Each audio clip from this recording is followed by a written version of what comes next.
Assalamualaikum warahmatullahi wabarakatuh. Perkenalkan, nama saya Lela Sana dari Prodi Pendidikan Ekonomi semester 1, NIM saya 1872353001. Di sini saya akan memaparkan atau menjelaskan mengenai tugas UAS yang diberikan oleh ibu dosen kami, yaitu Ibu Winarsi dari mata kuliah PPKN Universitas Pancasakti. Langsung saja, di sini saya akan memaparkan mengenai apa yang dimaksud dengan asas pendidikan. Asas pendidikan merupakan suatu kebenaran yang menjadi dasar atau tujuan berpikir baik terhadap perencanaan maupun pelaksanaan pendidikan. Khusus untuk pendidikan di Indonesia, terdapat beberapa jumlah asas yang diberi arahan dalam perencanaan dan melaksanaan pendidikan itu. Apa saja asas-asas yang menjadi landasan penting pendidikan untuk manusia? Salah satu dasar utama pendidikan adalah bahwa manusia itu dapat dididik dan dapat mendidik diri sendiri. Di antara asas-asas tersebut adalah asas Tutwuri Handayani, asas belajar sepanjang hidup, dan asas kemandirian dalam belajar. Sebagai asas pertama, Tutwuri Handayani merupakan inti dari sistem amung perguruan. Pengertian dari asas Tutwuri Handayani.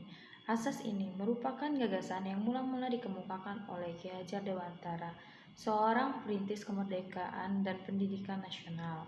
Tutwuri Handayani mengandung arti pendidikan dengan kewibawaan yang dimiliki pengikuti dari belakang dan memberi pengaruh. Tidak menarik-narik dari depan, membiarkan anak mencari jalan sendiri, dan bila anak melakukan kesalahan, baru pendidik membantunya. Gagasan tersebut dikembangkan Ki Hajar Dewantara pada masa penjajahan dan masa perjuangan kemerdekaan. Dalam era kemerdekaan, gagasan tersebut serta-merta diterima sebagai salah satu asas pendidikan nasional Indonesia. Jurnal Pendidikan nomor 2/24. Asas Tutwuri Handayani yang kini menjadi semboyan Depdikbud, sekarang Kementerian Pendidikan Nasional, pada awal merupakan salah satu dari asas 1922, yakni 7 buah asas dari Perguruan Nasional Taman Siswa, didirikan 3 Juli 1922. 35 ke-7 asas Pengukuhan Nasional Taman Siswa yang merupakan asas perjuangan untuk menghadapi pemerintahan kolonial Belanda sekaligus untuk mempertahankan kelangsungan hidup bangsa. Ketujuh asas tersebut, yang secara singkat disebut asas 1922, adalah sebagai berikut: bahwa setiap orang mempunyai hak untuk mengatur dirinya sendiri dengan mengikat tertibnya persatuan dalam kehidupan umum. Yang kedua, bahwa mengajar sesuatu memberikan pengetahuan dan berfaedah. Yang ketiga, bahwa mengajarkan harus berdasarkan pada kebutuhan dan kebangsaan diri. 36 asas Tutwuri Handayani merupakan inti dari asas pertama dalam asas 1922 yang menegaskan bahwa setiap orang mempunyai hak mengatur dirinya sendiri dengan tetap memelihara persatuan dan kesatuan bangsa. Dari asas yang pertama ini dijelaskan bahwa tujuan asas Tutwuri Handayani yaitu 96 Sulesana volume 7 nomor 2 tahun 2012. Dan yang terakhir adalah asas belajar sepanjang hayat.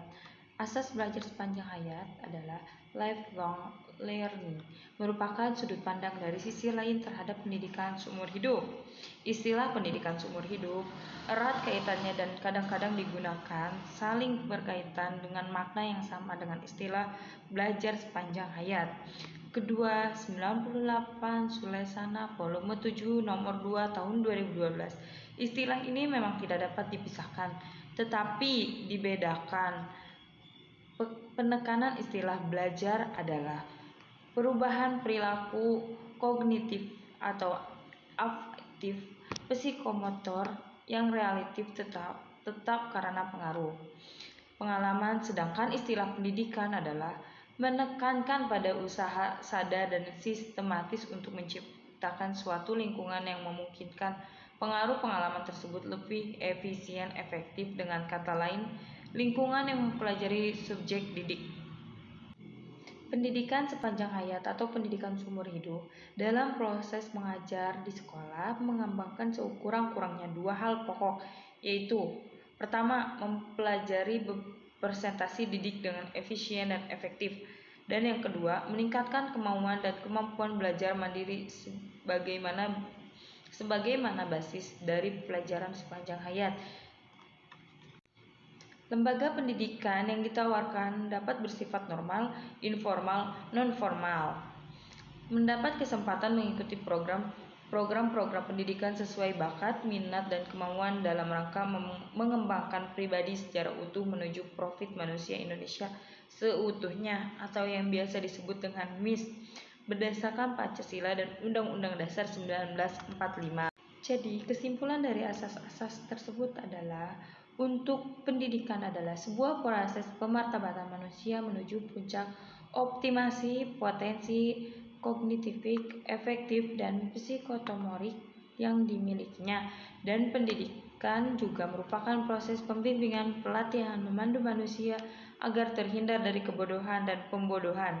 Pendidikan juga dapat dijadikan sebagai proses elevasi yang dilakukan secara non-diskriminasi, dinamis dan intensif menuju kedewasaan individu yang dilakukan secara kontinu dengan sifat yang adaptasi dan near limit atau tiada akhir. Mungkin sekian dari saya presentasinya, kurang lebihnya saya mohon maaf. Billahi taufik wal hidayah. Wassalamualaikum warahmatullahi wabarakatuh.